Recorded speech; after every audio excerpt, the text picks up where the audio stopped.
Hey guys, welcome back. My name is Linda. Here on this channel, I share videos about sewing, pattern drafting, and everything fashion. On today's tutorial, I'm going to be sharing with you guys how to draft a hoodie pattern. So if this seems like what you're interested in, you might want to hit that subscribe button and also tap on the notification bell for more videos like this. Let's dive in. So guys, to draft the bodice pattern, the first thing I did was to measure my shoulder measurement divided by 2. I took 10 inches and then I went downwards from this point for the shoulder slope by 1 inch. And afterwards, the next thing I did was to take the length of my hoodie. So I'm taking the length of 27 inches. I'm going to be taking away 3 inches from it for the band.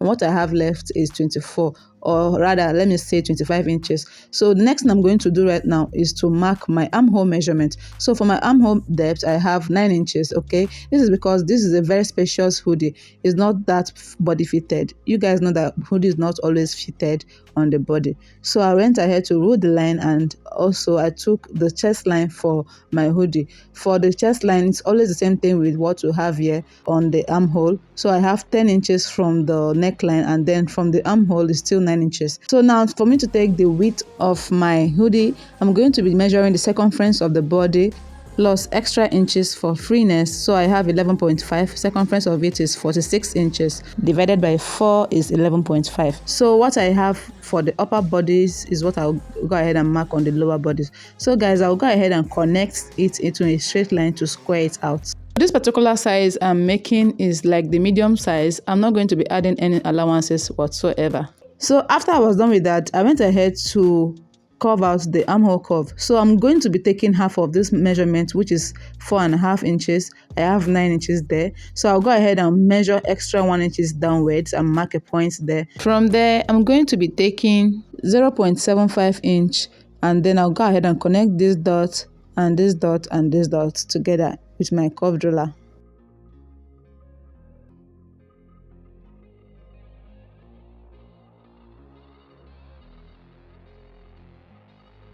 So guys, we now have the front bodies. I'm going to label this as the front, and then we'll move over to the back bodies. Because I'm drafting on one pattern paper, the first thing I'm going to do is to extend this chest line to the other side. Okay, I'm going to make it wide enough to contain the circumference of the body. So what I'll have is the half of the body circumference. So next thing I'll go ahead and do is to connect this line and extend it all the way from the top to the lower part. This will serve as a guide for the back bodies.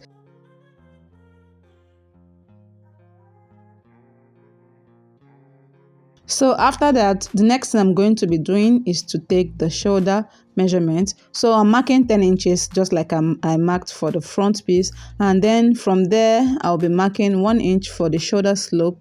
I'm going to use a ruler right now to connect the line into a slanted line.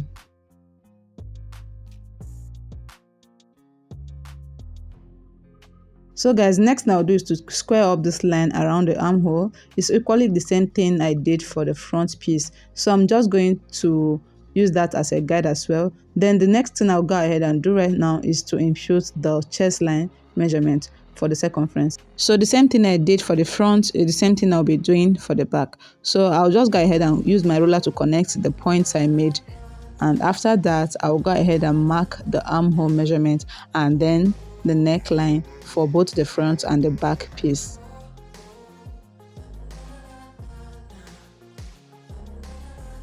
So guys, just as I did for the front, I divided the armhole measurement by half and got the midpoint. Then I went downwards by extra 1 inches. From there, I'm going to come inwards by 0.25 inches here, and then I'll go ahead and connect these points just like I did for the front piece.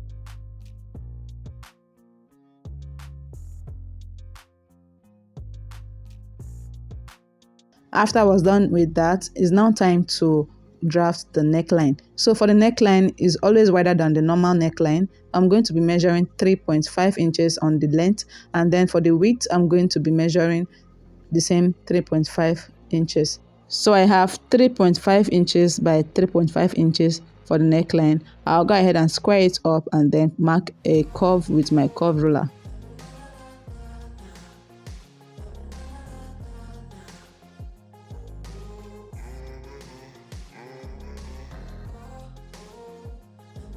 So guys, after I was done with that, I went to the back piece and I drafted 3.5 inches just like I did for the front for the width, and then I marked 1 inch for the depth. And then the next thing to do is to square it up and create a curve for the back neckline.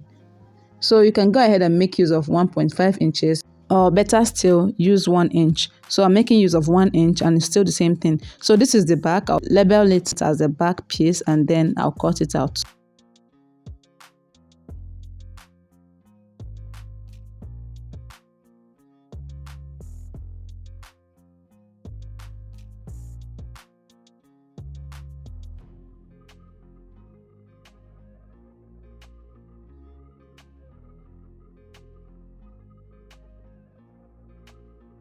This is what I had after I was done cutting through the pattern for the bodice. Now it's time to cut out the hoodie pattern.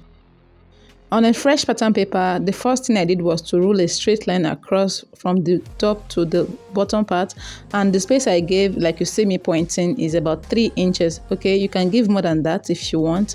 So for the length of this hoodie cap, the first thing I'll be doing is to mark the top of the pattern of the line here, and then I'm going to measure 15 inches and then also mark the point where it stopped. So I'll go ahead and divide that 15 inches into 2 equal parts. What I have is 7.5.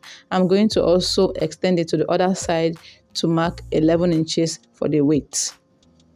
And then I will go ahead and connect that point all the way from the top to the bottom part with a straight ruler. Just go ahead and mark a straight line like this and also connect the lower part, the place where the 15 inches mark stopped. Also do the same thing at the top. Go ahead and connect the line and square it up.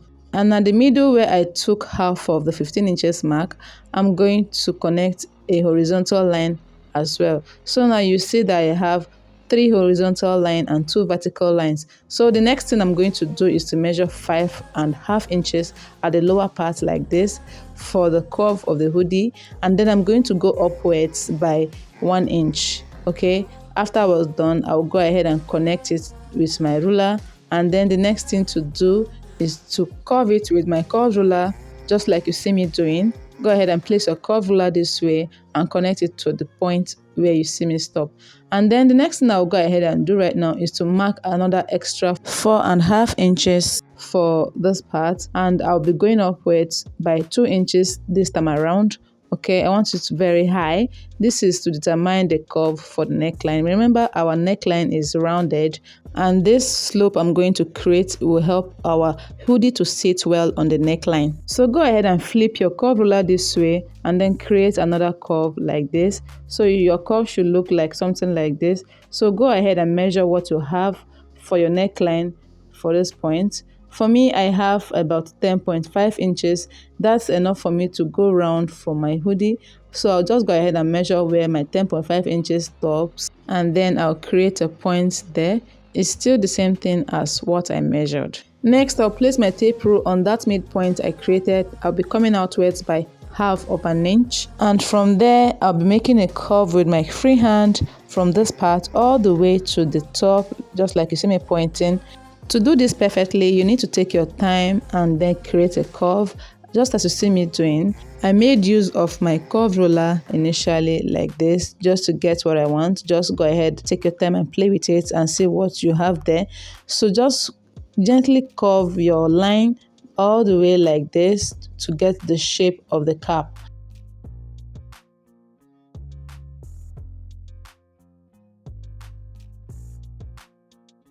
So guys, after I was done, the next thing I did was to come inwards at this point by half of an inch, and then at the lower part I'm going to come outwards by 2.5 inches. You can go ahead and make it 3 inches. This is the reason I gave that 3 inches space in the beginning. So I'll go ahead and connect the lines, the dots like this, and after that I'm going to go upwards at this point and I'll be marking 2 inches. So I'll connect the points like this to bring out that shape.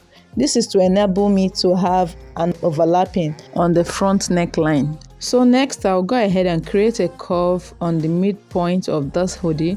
This is to avoid that straight shape that it always has. So just go ahead, you can make use of your free hand, and also you can make use of your ruler if it's possible for you. I'll just go ahead and create a curve on this part.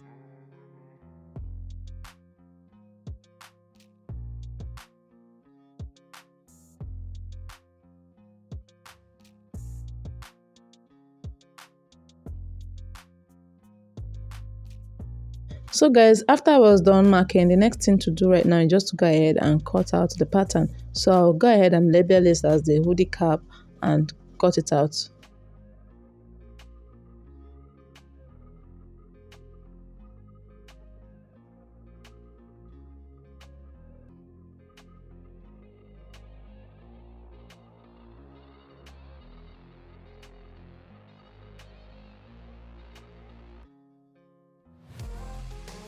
So guys, this is what I had after I was done.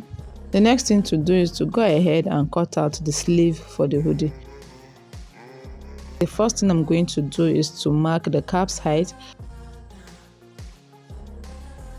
So I'll go ahead and connect it into a straight line with the ruler, and afterwards I'll go ahead and extend the line, the measurement there by 10 inches. So what I will do next is just to mark a slanted line from that point to this point, and then I'm going to curve it to make a slope for the armhole as well. So for the length of the pattern, I'm going to measure 27 inches. Because I'm combining the sleeve, I'm going to be measuring 20 inches, and then I'll add up to the length later on. So what I'll do next right now is to measure 20 inches, just like you see me marking, and then I'm going to extend the line as well. And from that part, I'll be marking half inch for the joining allowance as well. So let's assume this is your wrist. The measurement you're supposed to cut is around 4 inches, right? But I'm going to be marking 7 inches because it's on fold. I will have 14 inches when it's open. This is because I'm going to be creating a puff around it after fixing the cuff. So this is what it will look like after you're done cutting. Remember, this is just an example of how your sleeve is going to look like. It's not a full length right now. So guys, these are all the patterns we'll be needing for this outfit. And I'm yet to cut out the pocket. That's just a very simple thing to do. So these are the fabric I'll be using, and after cutting it out on my pattern paper, this is what I had. I have 4 pieces for the hoodie cap. As you can see, I have 2 green patterns and 2 lemon patterns. And also for the front bodies, it's on fold. I cut out 1 piece each for the patterns. As you can see, it's on fold. And also the sleeve, I have 2 for the sleeve. Now it's time to cut out the cuff for our sleeve. Go ahead and measure 6 inches wide pattern like this, and then for the width, I'm going to be measuring 5 inches on fold. So go ahead and just measure 5 inches like this. For the length, I have 6 inches because I'm going to be folding it into 2 equal halves to get that 3 inches for the sleeve cuff. So guys, this is what I had after I was done. All that is left to do is to take the cuff and fold them into equal half, just like this, so that you can get that 3 inches we are looking for. This is what I would have if I'm cutting it out on fabric. Okay, so just fold it this way and we are done with the pattern for the cuff. So this is the pocket. I made out a pattern to cut out the pocket, but the pattern paper is not enough. So the next thing I did was just to measure 8 inches length of pattern, and then I added extra joining allowance. And then for the width, I'm going to be measuring 8 inches. All you need to do is just to go ahead and mark 8 inches for the length, and then for the width, I have also 8 inches. And then from there, I'm going to be marking a straight line and connect the angle. Just like this. Go ahead and make use of the ruler to connect the edges. So measurement for what I have around that part is 7 inches. So go ahead and connect the line, and the next thing I'll go ahead and do is to cut it out. I'll be cutting out 2 patterns for this pocket. Okay, one is going to be this dark green, and then I have the lemon green as well. This is because I want them to pair as one. I want them to be a little bit thicker on the front. So I'll go ahead and duplicate this and then mesh them as one piece. I'll be laying them right side to right side facing each other, and then I'll head over to the machine and stitch them all the way from this part to the other side. But that will be in the second part of this video. Until then, I'll see you guys in my next video. Bye for now.